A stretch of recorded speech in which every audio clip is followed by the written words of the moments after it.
नमस्कार मित्रों, हमारी सीरीज चल रही है एपिसोड नंबर 14 की, जिसमें हम बात कर रहे हैं भृगु संहिता की।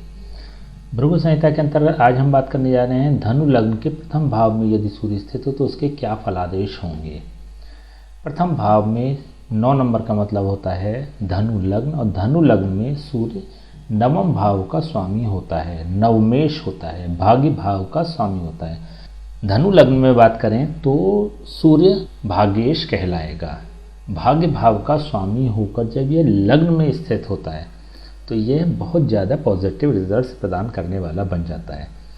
जब हमने लघु पारश्री का अध्ययन किया था तो हमने ये बात करी थी कि कुंडली का सर्वोत्तम शुभ भाव लग्न भाव होता है, और त्रिकोणों में सर्वाधिक शुभ त्रिकोण जो होता है वह नवम भाव होता है।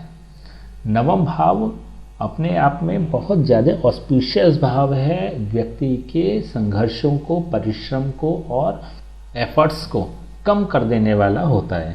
तो जितना ज़्यादा प्रबल नवम भाव होगा उसी के सापेक्ष व्यक्ति का जीवन सरलतम होता चला जाएगा।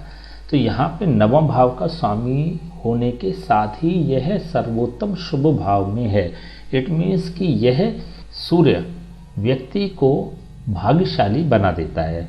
दूसरी दृष्टि से देखें तो नवम भाव का स्वामी होकर यह नवम भाव से पंचम भाव में है। यहाँ से अगर गिनती शुरू करते हैं नवम भाव से, तो नवम भाव से 1, 2, 3, 4, 5 पंचम भाव। पंचम भाव होता है पद, प्रतिष्ठा, मान और सम्मान का। तो यहाँ पर नवम भाव का स्वामी होकर जब यह सूर्य लग्न में पहुंच जाता है तो विशेष रूप से व्यक्ति को पद प्रतिष्ठा का लाभ प्रदान करने वाला होता है, सम्मान दिलाने वाला होता है, उच्च पदस्थ कराता है और समाज में एक अच्छी पहचान बनवाता है। तो यहाँ पर सूर्य की जो स्थिति है वो नवम भाव के सापेक्ष लग्न में स्थित होने के कारण बहुत शुभ हो गई है। दूसरी स्थिति ये भी है कि यहाँ पर सूर्य अपने मित्र की राशि में स्थित है। यहाँ पर धनु राशि है, धनु राशि का स्वामी होता है गुरु। गुरु और सूर्य परस्पर मित्र होते हैं। तो यहाँ पर यह अपने मित्र की राशि में स्थित है। तो अगर सूर्य के अपने कंटेंट्स की भी बात करी जाए या फिर सूर्य के अपने शुभत्व की बात करी जाए तो सूर्य विशेष रूप से यहाँ पर शुभ फल प्रदान करने वाला बन रहा है। तो ओवरऑल यह व्यक्ति को भाग्य का साथ दिलवाता है, व्यक्ति भाग्यशाली होता है। सूर्य की सप्तम दृष्टि सप्तम भाव पर पड़ रही है।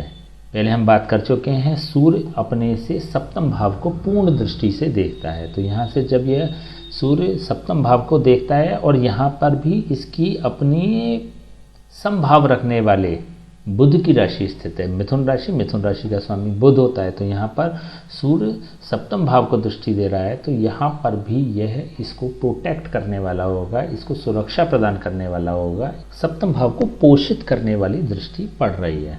तो यहाँ से सूर्य सप्तम भाव के भी सापेक्ष अगर देखें तो प्रोटेक्ट करने वाला होगा, वैवाहिक जीवन को शुभतम बनाने वाला होगा, किसी भी तरह की बिजनेस पार्टनरशिप को भी यह सपोर्ट करने वाला बन जाता है। तो ऐसी स्थिति में ये कह सकते हैं कि व्यक्ति की पार्टनरशिप में किया गया बिजनेस इसको फ्रूटफुल रहेगा, लाभदायक रहेगा।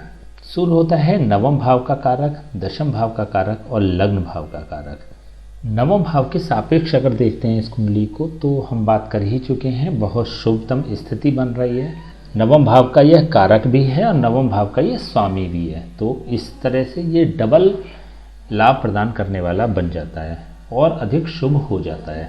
दशम भाव की सापेक्ष अगर देखते हैं तो यह अपने से चौथे भाव में स्थित है।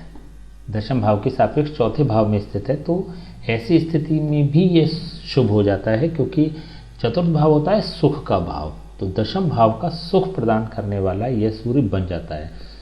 बेसिकली प्रोफेशनली अगर बात करें तो व्यक्ति वेल सेटल्ड होता है और अपने जीवन में बहुत बेहतर करता है, बहुत अच्छा करता है। ऐसा प्रोफेशन चुनता है जिसमें कि पैसे के साथ फेम भी होता है, प्रसिद्धि भी होती है, मान सम्मान भी होता है। लग्न के सापेक्ष अगर देखें तो एक नियम कार्य करता है यहाँ पर, कारको भाव नाशाय। यदि कोई ग्रह अपने कारक भाव में भी स्थित हो जाता है तो वह उस भाव का नाश करने वाला बन जाता है। तो इस परिप्रेक्ष्य में अगर हम देखें तो यह सूर्य यहाँ पर व्यक्ति को सूर्य से संबंधित रोग प्रदान कर सकता है।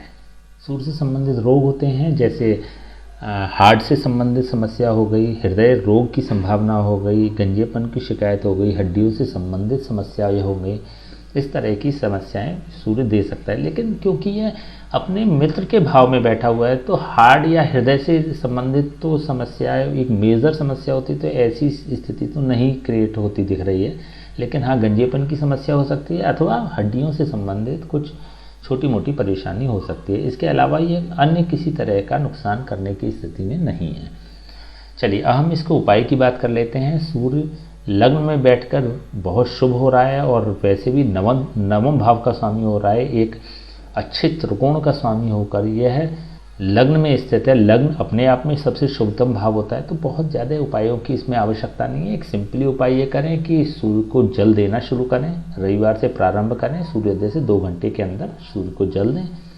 दूसरा उपाय कर सकते हैं, रविवार से प्रारंभ करके प्रतिदिन आदित्य हृदय स्तोत्र का पाठ करें, यह भी लाभदायक होगा। अथवा किसी ब्राह्मण से सूर्य के जाप और हवन करा सकते हैं, अथवा खुद भी सूर्य के जाप कर सकते हैं। सूर्य के बहुत सारे मंत्र होते हैं, लगभग 11 जो रनिंग मंत्र हैं वो चलते हैं, तो इनमें से कोई भी एक पिक कर सकते हैं मंत्र को और उसका जाप कर सकते हैं। तो इन छोटे मोटे उपायों से ही चीज़ें बेहतर हो जाएंगी, अच्छा हो जाएगा। तो इसके अलावा अन्य किसी उपाय की आवश्यकता नहीं होगी। ठीक है, तो आज हमने बात करी सूर्य यदि धनु लग्न के प्रथम भाव में स्थित हो तो उसके क्या फलादेश होंगे। नेक्स्ट वीडियो हम बात करेंगे धनु लग्न के द्वितीय भाव में यदि सूर्य स्थित हो तो उसके क्या फलादेश होते हैं। तब तक के लिए हमें आज्ञा दीजिए। नमस्कार।